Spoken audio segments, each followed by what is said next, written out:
اور اس سے امریکہ پریشان ہے کہ آنے والے وقت میں چین جو ہے پورے امریکہ پر قابض ہو جائے گا، اور اس سے پہلے جو چینی کمپنیاں ہیں وہ ساری کی ساری چائنا شفٹ ہو چکی ہیں، اور چین کی جو امریکہ چیزیں بناتا تھا اب وہ چائنا سے بن کے آ رہی ہیں۔ 2025 کا جو ویژن ہے چین کا، اس کے مطابق میڈ ان چائنا دنیا کا ٹاپ وہ ہے سلوگن ہوگا، لوگو ہوگا، دنیا کی کوئی چیز ایسی نہیں ہوگی جو چین میں نہ بنتی ہو۔ دوسری طرف سے یورپ بھی خفا ہے، فرانس اور برطانیہ نے بھی تشویش کا اظہار کیا ہے کہ چین کیوں اپنی سرمایہ کاری کر رہا ہے، کیوں پرتگال کو پیسے دے رہا ہے، اور کیوں پرتگال کے ساتھ جو ایسے قرضے ان کو دے رہا ہے کہ وہ تاکہ پھر بڑی بڑی کمپنیاں جو پرتگال کی ہیں یا دیگر ممالک کی ہیں وہ چین کے حوالے کی جا رہی ہیں۔ بہرحال چین کا بہت بڑا غلبہ دنیا پر ہونے جا رہا ہے، معاشی اعتبار سے جو جنگ ہے وہ چل رہی ہے، اور دنیا کی کوئی بھی طاقت شاید چین کا مقابلہ کر سکے اس تجارتی جنگ میں۔ اس پر پاکستانیوں کے لیے بھی ایک بڑا پیغام ہے جو آبادی کو کنٹرول کرنا چاہتے ہیں۔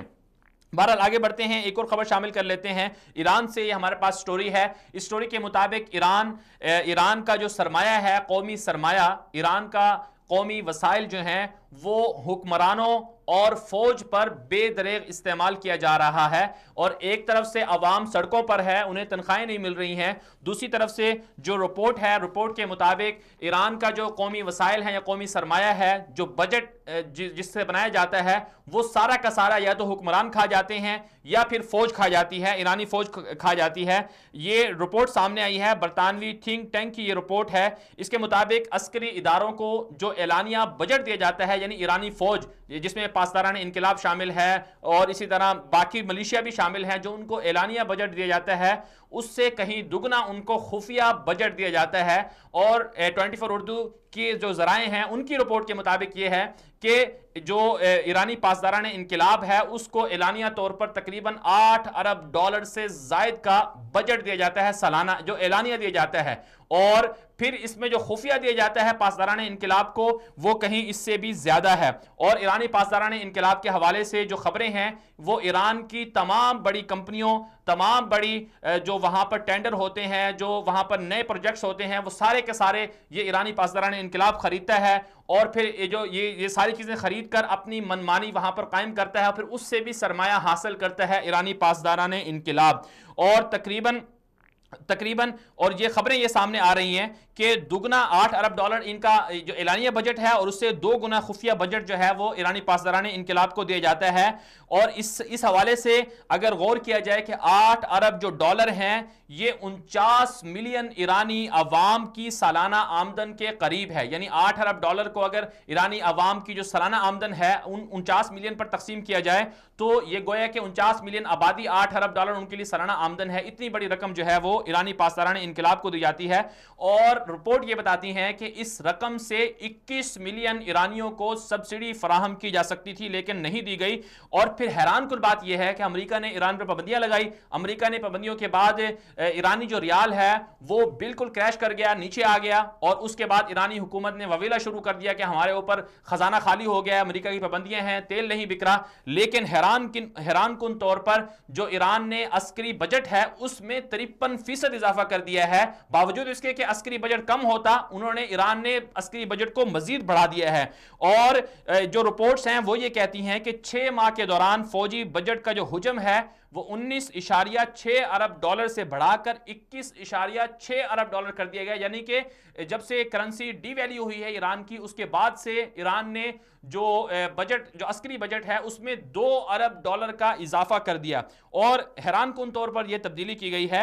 اور اسی طرح فیلق القدس نام سے جو ایک ایرانی ملیشیا ہے جو عراق میں ملوث ہے، اور بڑے عرصے سے جب عراق اور ایران کی جنگ ہوئی تھی اس وقت بنائی گئی تھی یہ فیلق القدس، اس کے لیے جو بجٹ رکھا گیا ہے وہ 10 کھرب ریال، یعنی 10 کھرب ایرانی ریال بجٹ اس کا رکھا گیا ہے، یعنی کہ $20 کروڑ 13 لاکھ یہ رقم بنتی ہے۔ اور اتنا ہی بجٹ جو ہے ایران نے اپنے میزائل جو پروگرام ہے، مختلف میزائل بناتا ہے ایران، اس کے لیے رکھا ہے۔ لیکن 2018 میں جب سے مہنگائی ہوئی ہے، ڈی ویلیو ایرانی کرنسی ہوئی ہے، اس کے بعد اس کے بجٹ میں بھی اضافہ کر دیا گیا ہے، لیکن وہ بجٹ ظاہر نہیں کیا گیا، بس اضافہ ہوا ہے۔ اس سے یہ پتہ چلتا ہے کہ ایران چھپاتا ہے وہ چیزیں تاکہ عوام کو پتہ نہ چل سکیں۔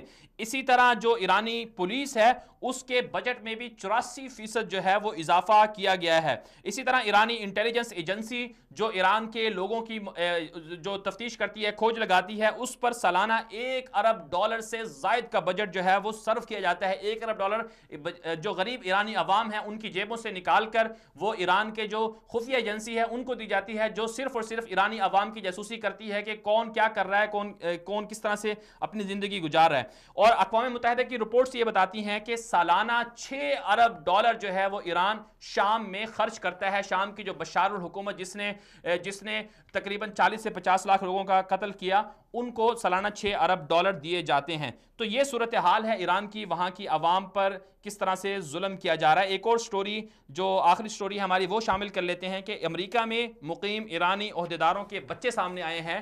ایک طرف سے ایران میں نعرے لگائے جاتے ہیں کہ مرگ برگ امریکہ کے خلاف دشمنی ہے، امریکی جو ایرانی صدر ہیں، ایرانی حکمران ہیں، سارے کے سارے یہ کہتے ہیں کہ امریکہ سے ان کی اعلانیہ دشمنی ہے۔ عوام کو بھی پلے کارڈز تھمائے جاتے ہیں، کہا جاتا ہے کہ مرگ بر امریکہ۔ دوسری طرف سے ایرانی حکمران کر کیا رہے ہیں وہ آپ کو ہم دکھا دیتے ہیں کہ ایرانی عہدیداروں کی امریکہ میں مقیم اولاد سامنے آئی ہے۔